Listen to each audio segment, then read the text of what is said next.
Então, o que é? Né? É um diagnóstico de identificação, tanto dos passivos quanto dos ativos da localidade em questão. O que vocês fizeram ontem? Vocês andaram por aqui e vocês levantaram o que tinha de ativo nesse hotel e o que tinha de passivo. Né? Vocês. Se vocês fossem fazer um diagnóstico participativo, além de vocês, teriam outras pessoas envolvidas. Né? Por exemplo, aqui no hotel, a gente poderia fazer um diagnóstico participativo com quem? Com os funcionários, se tivesse hóspede, com os hóspedes. Né? Se você está na escola, tem toda a população, né, do entorno. Ou se você for trabalhar dentro da escola, alguém teve umas pessoas que eu queria fazer um projeto de plantar árvore dentro da escola. Então, se você for plantar árvore dentro da escola, o diagnóstico participativo vai ser com quem? Com as pessoas da escola, até mesmo com os pais, com os alunos, né? Com os alunos.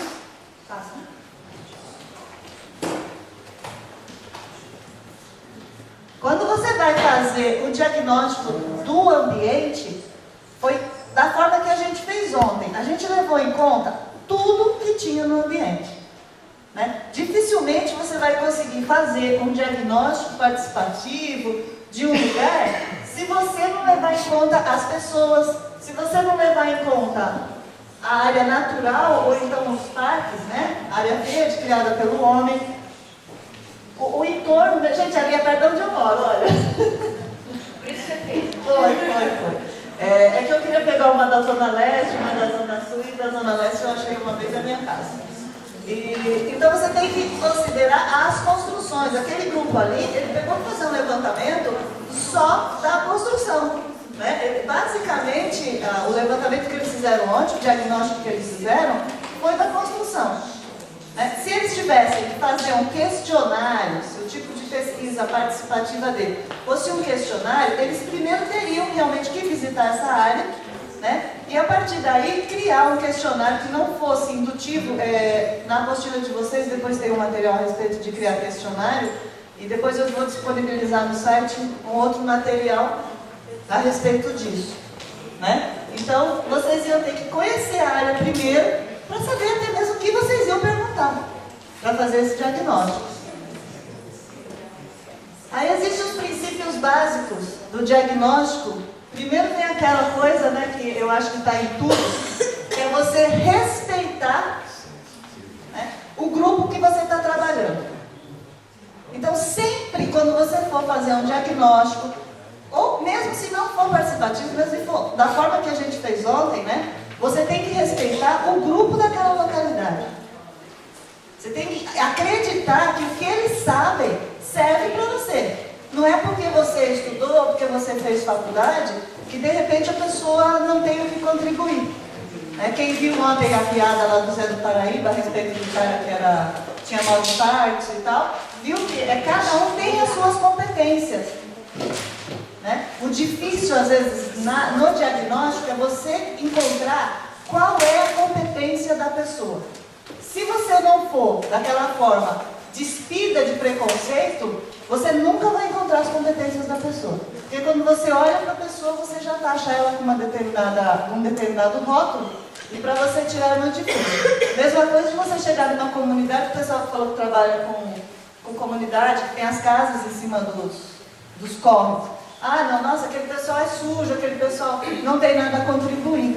Né? Ao contrário, eles têm muito a contribuir, até porque eles que estão vivenciando aquela situação. Analisar e entender as diferentes percepções. Não adianta só você ouvir, né, o que aquela pessoa tem a dizer ou o que aquela outra tem a dizer, se você não conseguir juntar aquilo, né, juntar os dados que você obteve, para você tirar uma síntese daquilo. Escutar todos da comunidade, o quanto for possível dentro do limite do projeto. Então, o máximo de pessoas que você conseguir escutar para construir o seu projeto, melhor ele vai ser. Por quê? Porque quando as pessoas olharem aquilo, elas vão se identificar. Né? Nossa, era justamente isso que eu queria fazer, eu só não sabia como. Né? E você vai levar um instrumento, você vai levar a ferramenta para construir aquilo que às vezes está na cabeça das pessoas há muito tempo. Aí o que a gente tem que fazer? Né? Quais são os passos desse diagnóstico? É você delimitar a região e escolher as questões mobilizadoras. Quem viu ontem também, o Zé viu ele falando da mobilização, né? Como é que ele escolhia para fazer a mobilização. Então você vai delimitar, você sai daqui, você vai pensar, puxa, onde é que eu vou fazer esse projeto? Ah, eu vou querer fazer dentro da minha escola. Não, vou querer fazer na escola e nas ruas de baixo. Né? Então você delimitou ali. As questões mobilizadoras o que a gente pode melhorar aqui? O que as pessoas podem estar querendo fazer com esse lugar? O que eu penso que eu quero esse lugar daqui a 5 anos, como é que eu quero que esse lugar esteja? A partir disso você consegue pegar os pontos para você estar levando para frente. Coletar os dados secundários e observar o meio para a escolha de locais, instituições e temas gerais. Ontem a gente fez isso, né? A gente já estava no hotel, então vocês coletaram os dados. Né? Se a gente tivesse aqui fazer um outro trabalho, a gente olhar na internet, teve gente falando assim, quando esse hotel foi feito, ele devia ser muito bonito. Né? Então, esses dados secundários, assim, vamos olhar na internet, ver quando é que esse hotel foi fundado. Ou vamos na biblioteca, você está fazendo um trabalho numa escola e de repente a escola é muito antiga. Né? Então vamos ver o que tem no jornal, o que tem na internet a respeito dessa escola, o que já está pronto. O que eu não preciso construir? Porque às vezes você vai trabalhar com alguma coisa e você parte do zero. Né? E às vezes não precisa, porque alguém já fez uma construção antes. Né? Alguém já tem uma história daquele lugar. Alguém já fez alguns projetos que deram certo ou que não deram. Então você tem que pesquisar para que você não parta do zero, para que você não repita erros que já foram cometidos e para que você replique algumas coisas que já deram certo. Por isso que é legal a questão de a gente trabalhar em rede. Porque um vai mostrar para o outro o que eu estou fazendo aqui que está dando certo.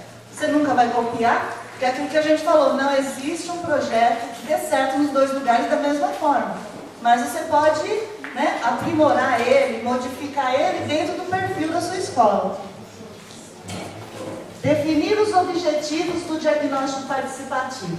Então, assim, eu decidi que vou fazer o diagnóstico participativo. Né? Então, e aí? Como é que vai fazer isso? Você tem que pensar, o que eu vou fazer? Eu vou plantar árvores na escola. Né?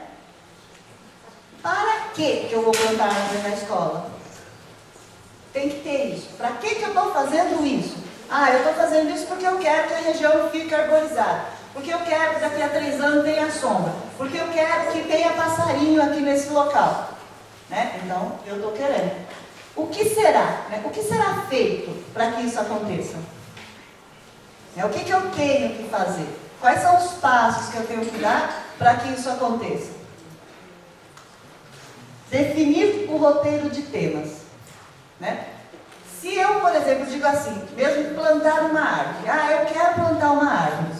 Quais são os temas que a gente pode trabalhar aí dentro dessa planta? Teve uma ontem que eu estava conversando com uma professora, eu queria fazer uma plantação dentro da sala de aula, mas eu queria que as crianças vissem crescer. Eu falei, planta alface dentro da pet, né? Depois ele come tudo. Não, mas eu queria que visse crescer, porque a alface é de replante. Né? Você planta, deixa a mudinha crescer e depois você replanta. Eu falei assim, mas aí não vai ver a sementinha crescendo. Né? Então, assim, o objetivo dela fazer a plantação era fazer com que as crianças vissem o desenvolvimento.